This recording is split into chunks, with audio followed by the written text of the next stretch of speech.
mulai pembelajaran kita, ada baiknya kita buka dengan doa. Silakan, siapa yang bawa doanya? Mari disatukan hati kita, mari kita bersatu di dalam doa. Terima kasih Bapak atas berkat-Mu. Kami sekarang mau belajar, bukan pikiran kami agar kami dapat menerima belajar dari ibu kami.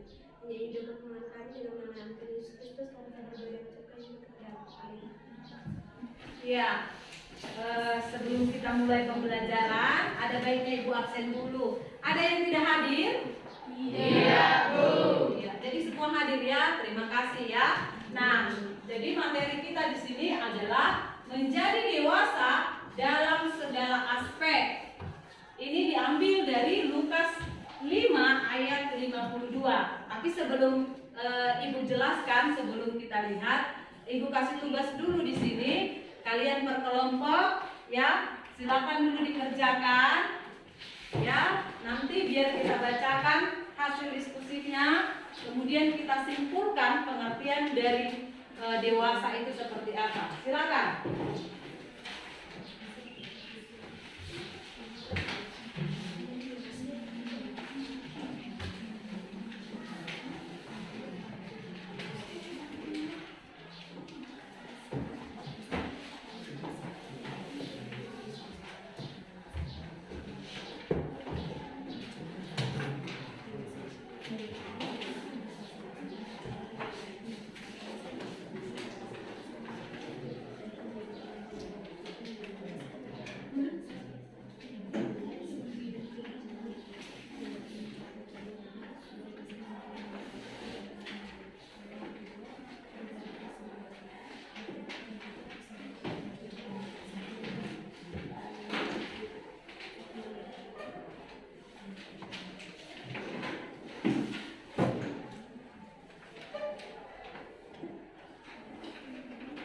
Sudah selesai? Sudah, Bu.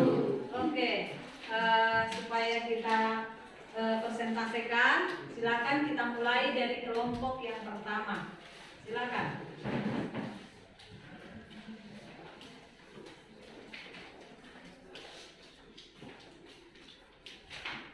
Saya dari kelompok 1 akan membacakan hasil diskusi kami tentang dewasa. Yang pertama, apakah yang Anda pahami tentang dewasa?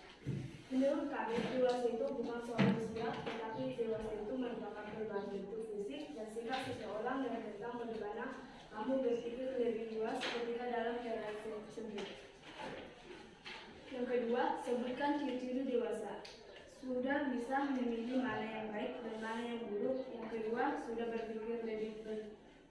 bisa berpikir sebelum bertindak. Yang ketiga, bisa mengerti orang lain. Yang keempat, tidak mudah emosi. Sekian dari kami kelompok 1. Terima kasih. Kemudian kelompok 2, silakan.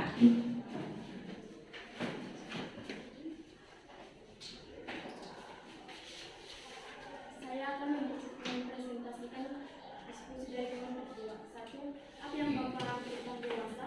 Menurut kelompok kami, kelompok 2 tentang dewasa, tingkat di mana seseorang mampu menyelesaikan masalah tanpa membuat masalah yang baru muncul kembali. 2. Sebutkan ciri-ciri dewasa. Yang pertama, bisa memilih mana yang baik dan mana yang buruk. 2. Berpikir sebelum bertindak. 3. Berbesar hati ketika menerima kritik. Sekian dan terima kasih. Oke. Kemudian kelompok 3, silakan. Saya membacakan hasil diskusi dari kelompok kami. Yang pertama, apakah yang Anda pahami tentang dewasa? Dewasa itu bukan tentang persoalan usia. Dewasa itu tentang bagaimana kita bersikap kepada dunia dan istrinya. Kedua, sebutkan ciri-ciri dewasa. Ciri-ciri dewasa yang pertama, bisa memilah mana yang baik dan buruk. Yang kedua, melihat sesuatu dari sudut pandang positif. Dan yang ketiga, menghargai orang lain. Sekian dan terima kasih. Kemudian kelompok keempat atau yang terakhir, silakan. Saya akan membacakan hasil diskusi dari kelompok 4. Apa yang Anda pahami tentang dewasa? Dewasa adalah berkembang atau seseorang bukan cuma umur tetapi dengan pemikiran yang lebih luas. Disebutkan ciri-ciri dewasa. Ciri-ciri dewasa adalah sadar diri atau bisa membedakan mana yang baik dan mana yang buruk. Berpikir sebelum bertindak supaya tidak menyakiti hati orang lain. 3. Berbesar hati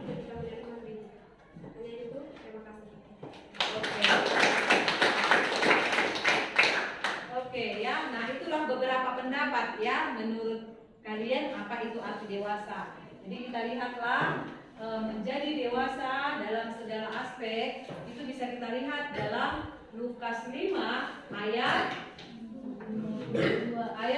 52 ya. Kemudian sebelum Ibu terangkan di sini ada yang menjadi tujuan dari pembelajaran, yakni tujuan pembelajarannya adalah bahwa anak-anak bisa menjelaskan apa itu arti dari dewasa, ya.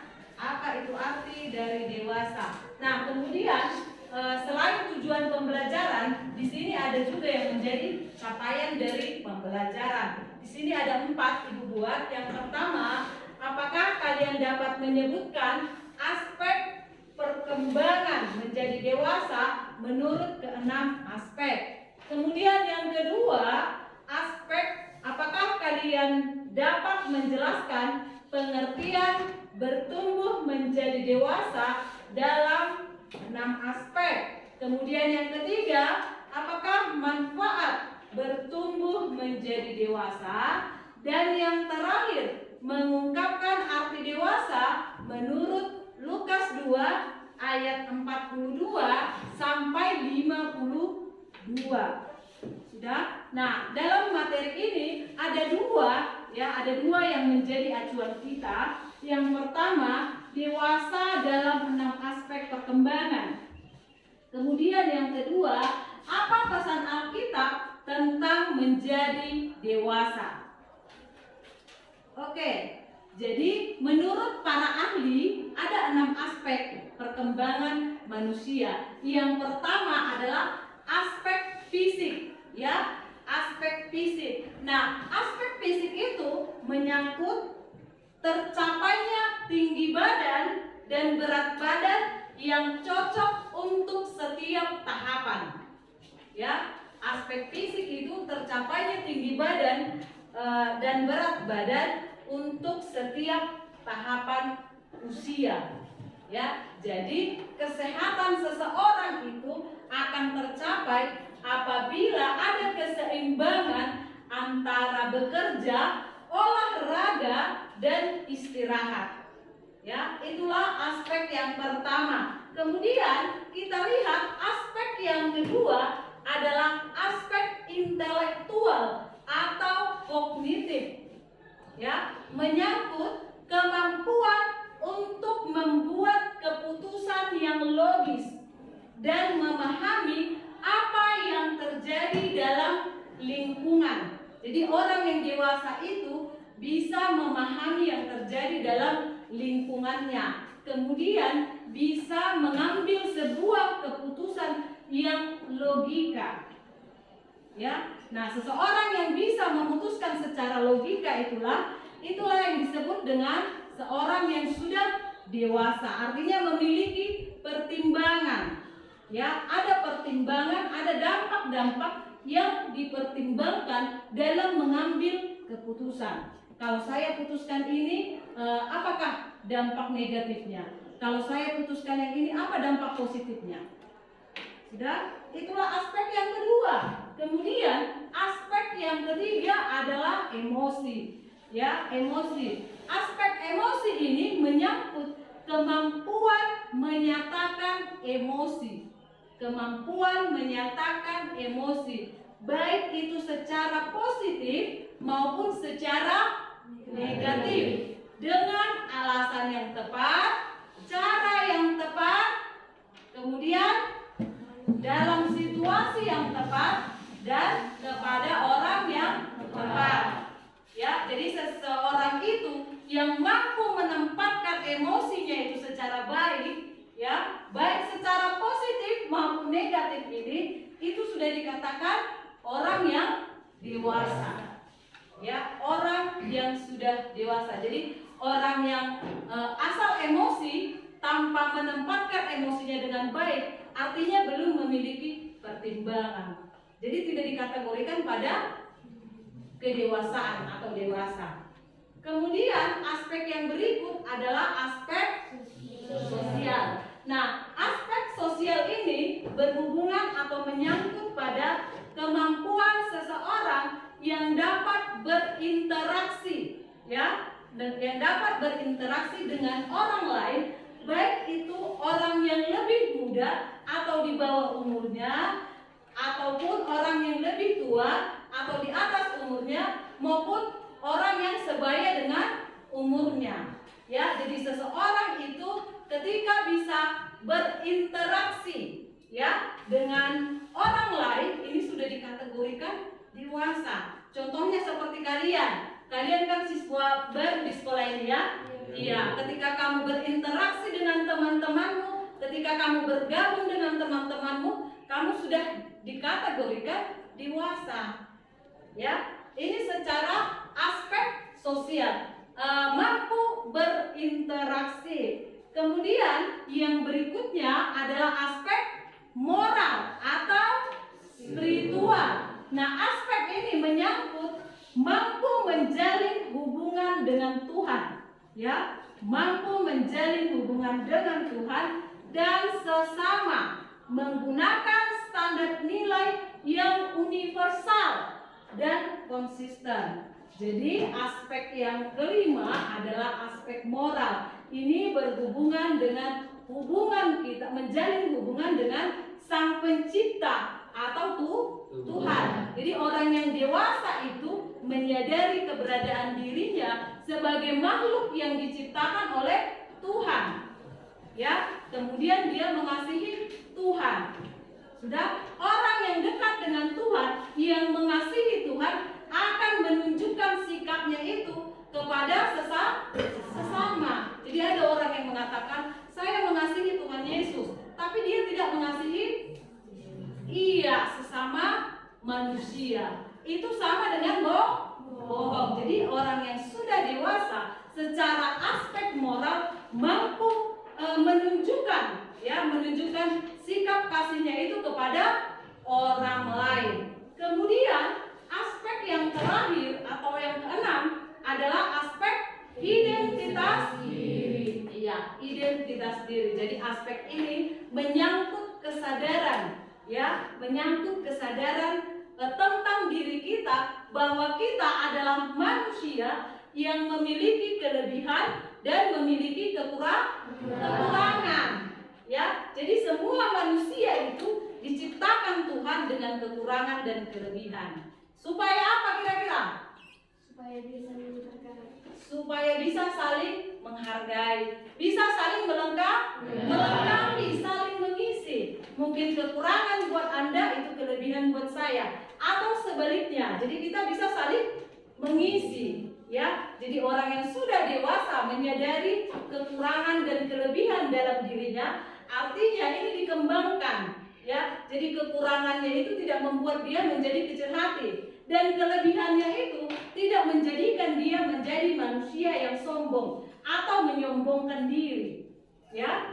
Oke, nah itulah keenam aspek, ya, aspek perkembangan yang dialami oleh manusia, ya. Kemudian kita masuk yang kedua, pesan Alkitab tentang menjadi dewasa. Ya, kalau tadi poin yang pertama 6 aspek perkembangan, ya, sudah kita lihat. Sekarang pesan Alkitab tentang menjadi dewasa itu bisa kita lihat dalam Lukas 2 ayat 42 sampai 52.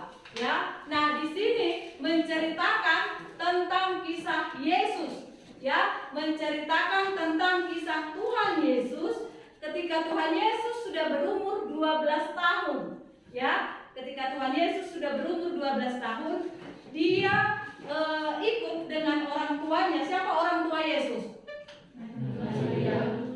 Siapa orang tuanya? Ayah dan ibunya siapa?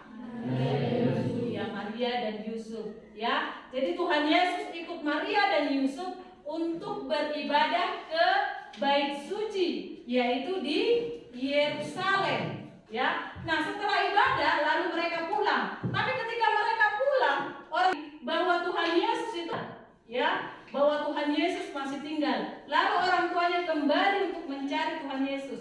Tetapi setelah mereka lihat, ya, setelah mereka sampai di Yerusalem, orang Yesus itu sedang melayani dengan para nabi, ya, sedang melayani dengan para nabi. Nah, Yesus juga mengalami perkembangan, ya. Yesus juga mengalami perkembangan, yaitu aspek fisik bertambah besar, ya, bertambah besar. Kemudian kognitif bertambah hikmat, semakin berhikmat, ya. Kemudian emosi tidak marah kepada orang tuanya ketika Tuhan Yesus dinasehati. Kemudian dikasihi oleh manusia. Kemudian aspek yang berikutnya spiritual, dikasihi oleh Allah. Dan yang terakhir adalah identitas diri. Kemudian yang kedua, pesan dari Alkitab itu kita lihat dari 1 Korintus 14 ayat 20, ya. 1 Korintus 14 ayat 20. Di sini Rasul Paulus memberikan pesan di dalam 1 Korintus 14 ayat 20 tentang perlunya pertumbuhan menjadi dewasa secara spiritual, ya. Pertumbuhan menjadi dewasa secara spiritual. Ya, jadi menurut Rasul Paulus bahwa kita itu perlu mengalami pertumbuhan secara spiritual. Sudah? Nah, itulah aspek, ya, itulah aspek yang menjadi dewasa, kemudian dewasa menurut Alkitab. Nah, dari yang sudah Ibu jelaskan, kira-kira apa kesimpulan yang bisa kalian ambil? Apa kira-kira kesimpulannya? Apa kira-kira kesimpulannya? Ya, kita simpulkan bahwa bertumbuh menjadi dewasa adalah tugas setiap orang sebagai pengikut Kristus. Kita memaknai pertumbuhan ini seturut dengan teladan yang sudah diperlihatkan oleh Tuhan Yesus. Jadi acuan dari pertumbuhan itu, ya, adalah Tuhan Yesus. Tadi sudah kita lihat, ya, aspek-aspek yang dialami oleh Tuhan Yesus. Jangan puas bila kita masih bertahan pada sikap kekanak-kanakan. Sudah? Nah, demikianlah materi kita pada saat ini. Kira-kira ada pertanyaan? Tidak. Oke, kalau tidak ada silakan ditutup dengan doa.